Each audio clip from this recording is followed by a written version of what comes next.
Welcome to Modelkit Stuff and another first impressions video, this time the newly released Airfix 1/72 scale Bristol Beaufort Mark 1. This is a new toolkit. Let's have a look what you get. So today is the 11th of March and this kit is hitting the shops today or over the weekend. I've had this on pre-order for a little while and it's just arrived this afternoon. So those people that have it on pre-order, you should be getting it any time now. Let's start with a conversation about the box. It's a standard Airfix red box, gives you your two paint options. It gives you the usual information on the side, copy of the picture on the ends, and then here it gives you all the paints you'll need. So if you're in the paint shop, in the model shop, you can pick up the kit, check what paints you need, pick up the paints. I think that's a really nice thing that they do there. It's really handy. 2 flying hours and skill level 2 kit. Also gives you a little bit more background around the 2 paint options and a little bit of history. And there's also a little bit of history on the front. And then you've got this really nice piece of artwork. But let's just talk about the artwork. So this is a picture of a night attack on the German battleship Tirpitz. And we can see here the Bristol Beaufort flying in, dropping its torpedo. So I assume we get the torpedo with the kit. And it's a beautiful picture. But is it the right picture to put on a model box? That I'm not so sure of, and I'll tell you for why.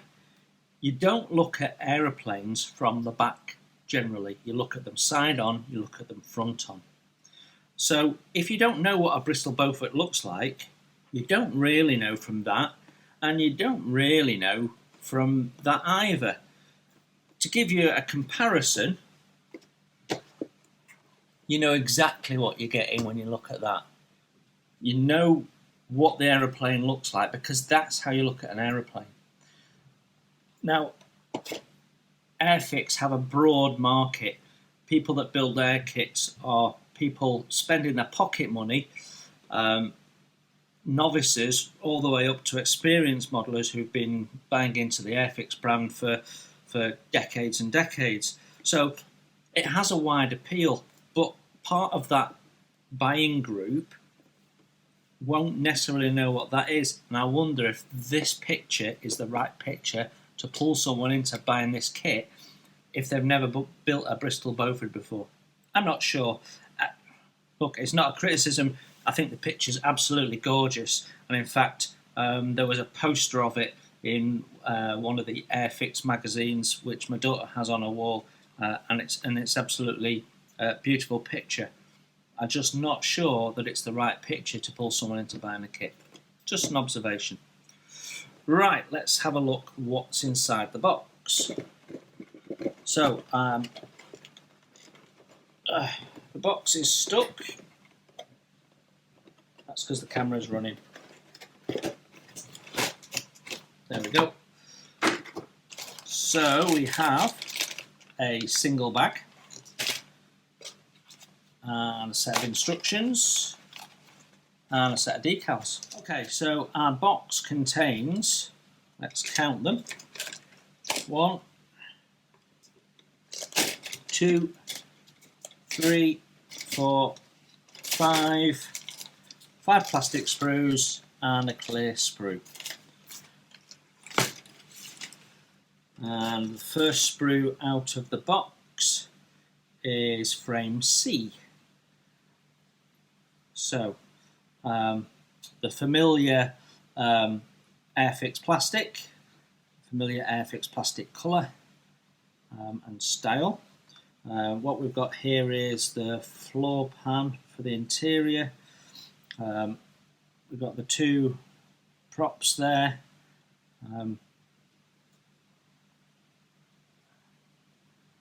Bulkhead with wing supports, another bulkhead.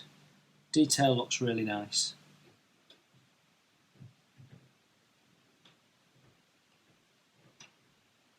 Inside the engine there we've got some detail, which is lovely.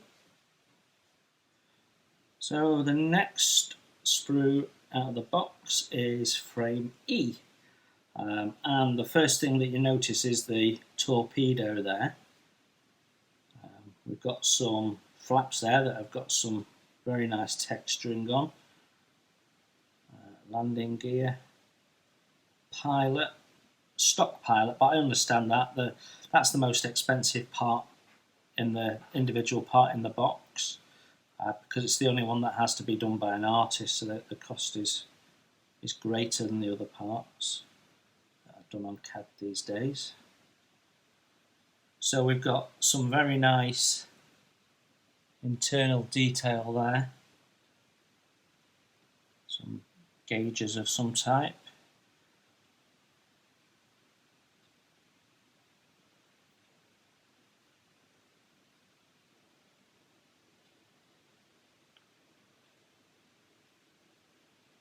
Pilot has a parachute on, so it's all correct, and that great big thing there is actually the tailplane.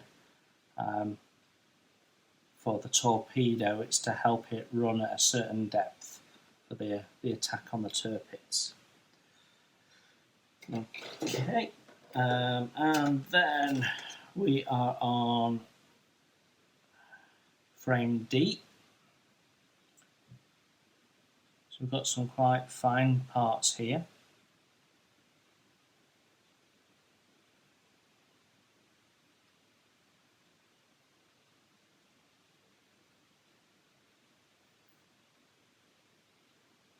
The seat looks like a tail wheel there, moulded as one piece, not a separate wheel, which allows them to get a nice fine detail on that they couldn't do as separate. Pedals, steering,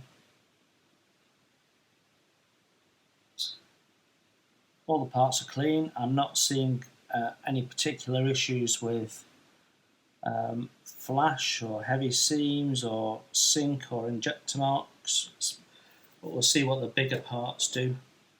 So the next frame out is A. Now that's interesting, I've not seen that before. There's 3 large things on the sprues, and I'm guessing they're to protect the 2 fuselage halves there, because they've got a wing route that's coming out of the fuselage. So I'm guessing, because they're bunging it all in one bag still, I'm guessing they've done that to protect the part. So we've got, as you'd expect, nice recessed lines. They don't seem as heavy as some of the more recent Airfix kits. Some fastener detail.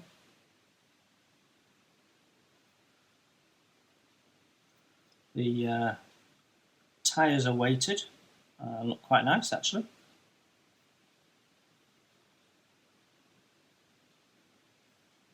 And some nice texturing there on the tail.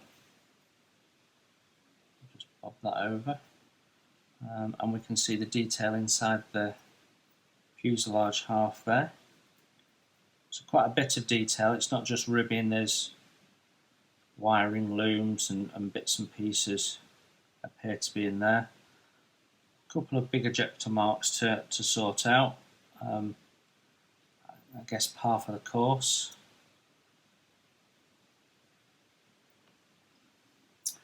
And then the last plastic sprue out is frame B, which has our wing halves on.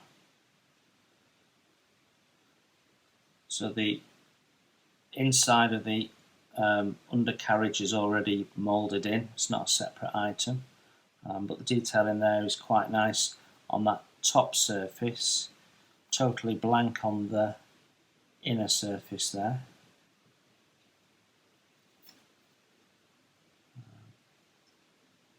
Not quite sure what those are.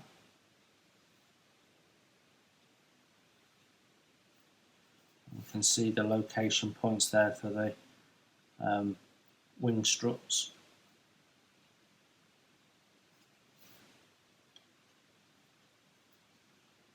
All looks nice and proper. Let's have a look at the clear parts next. Okay, this is frame F, which has the transparencies on. There's quite a lot of clear parts on there. And what we can see is there's bits of fuselage on there, which makes it easier to paint.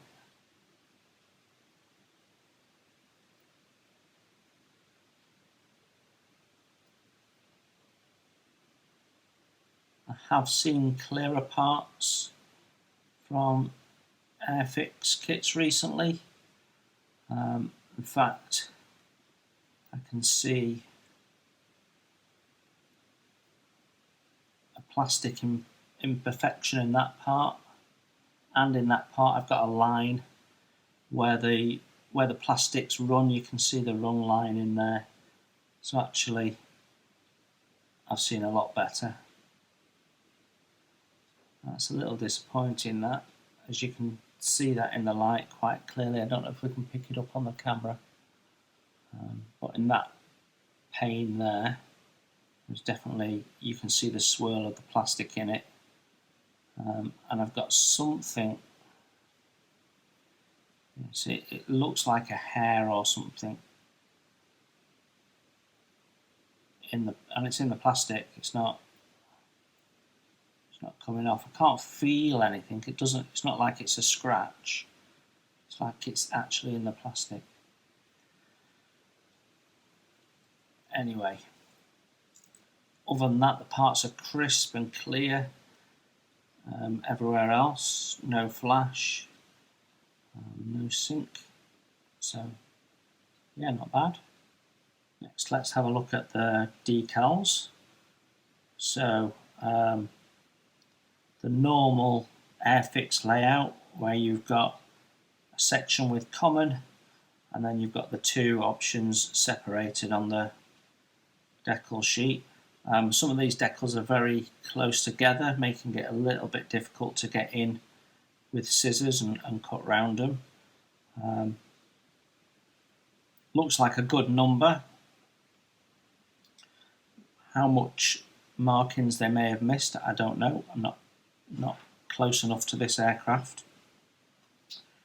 But what we've got there all looks nice. It's all printed correctly. Looks lovely. So to the instructions, standard front page for Airfix gives specification and a little bit of history, and the please wash your parts that nobody ever reads. And then on the first inner page we've got the assembly icons and some starting instructions. The booklet is stapled, and the instructions follow the typical Airfix format, with green for drill out or remove here.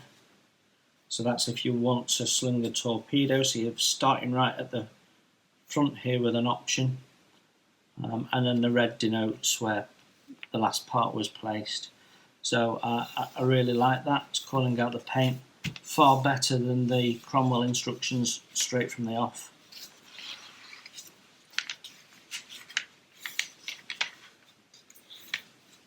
More cockpit instructions. So seats going in, dashboard's going in. Got some modification there, some options. Gun position. Toilet seems to be something Airfix is keen to add these days. Is the toilet. I think they first did it on the Wellington, which is a lovely kit. But yeah, that seems to have featured on a few kits recently. So we've got some bulkhead detail. So you've got more detail inside than you used to get. I mean, it's very reminiscent of the 148 Walrus they did, which is a beautiful, beautiful kit. Possibly the finest kit Airfix have ever done. And we've got inside bulkheads,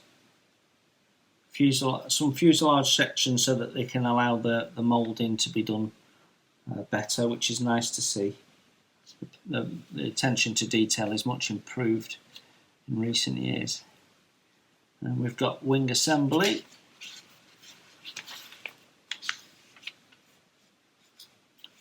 And we've got what looks like flap options, tail construction,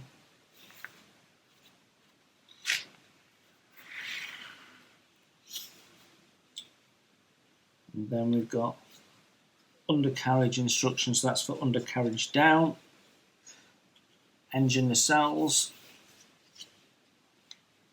which have all got inside details, so that's nice as you be able to see into those. We've got engine construction. The prop is on a pin, so rather than the prop having the pin, the prop mounts onto a pin. Vents there.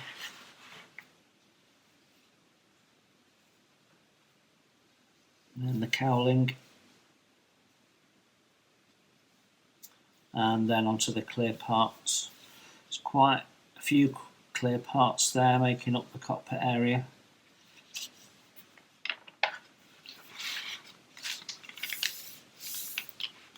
And then you've got the Bombay options, open or closed. Looks like we've got different options within that as well. And then, yeah, some butchery that needs to be done if you're doing the torpedo. Then we've got the undercarriage up assembly.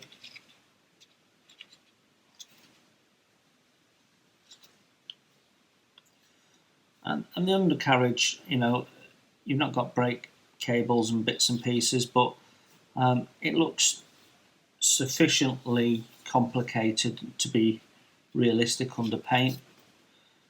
Have to remember this is a 172 scale kit, so you have to rein your expectations in a little bit. As we noticed, weighted tyres, so if you're going to do wheels up, make sure the weighted bit is facing inside. Then we've got gun emplacement.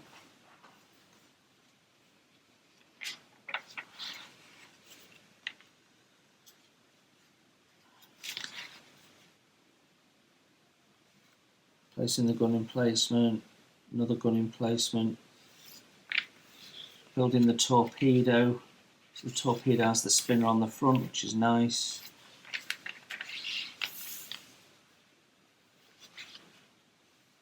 Torpedo cradle assembly. Wing lights and some bits and bobs.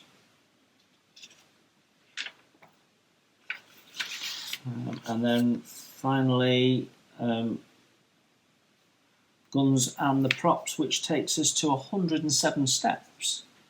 So that's quite a step count actually for a 172 aircraft.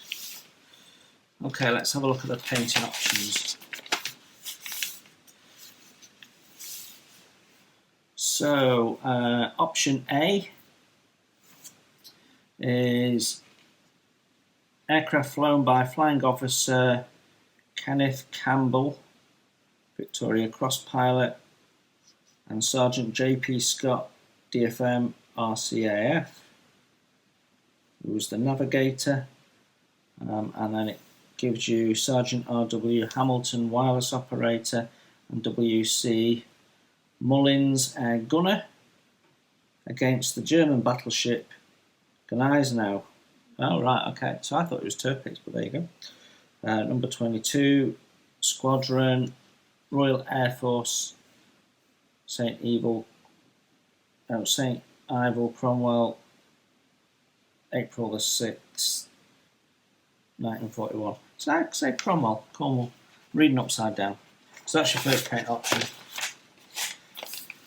And then B. So this depicts the aircraft that went against the Admiral Hipper in 1941, also from Cornwall. That, I think, is the night attack that's on the box cover, I think. So two quite different camouflage schemes. Usual sort of arrangement for Airfix, where you've got the paints listed, decal positions, and the 4 different basic views. Yeah. Okay, there you have it. So there we have it. Airfix's 2021 new tool Bristol Beaufort Mark 1 in the gentleman's scale of 172. From what I can see, the kit looks very nice. The detail is good. The parts all look good. The transparencies were a little bit disappointing, but you've got 2 interesting markings, both of them attacks on German shipping, which is an interesting variant to go for. It looks like it'll build up into a very nice model, to be honest. There's nothing there that's new or in anything that makes me go, ooh, look at that, they've not done that before, other than the little lumps on the sprues to protect the fuselage. It's a fairly stock kit. The level of detail is as you would expect from Airfix these days, which means, you know, you're getting a high level of detail within the confines of what Airfix do. There's nothing unexpected in there, but at the same time, there's nothing particularly disappointing in there. I think it looks a really nice kit, and I'm actually looking forward to building it, which I'm sure we'll get around to at some point in the not too distant future. Okay, there we go. Thanks for looking in. I hope you enjoyed that, and stay well, everyone, and see you soon.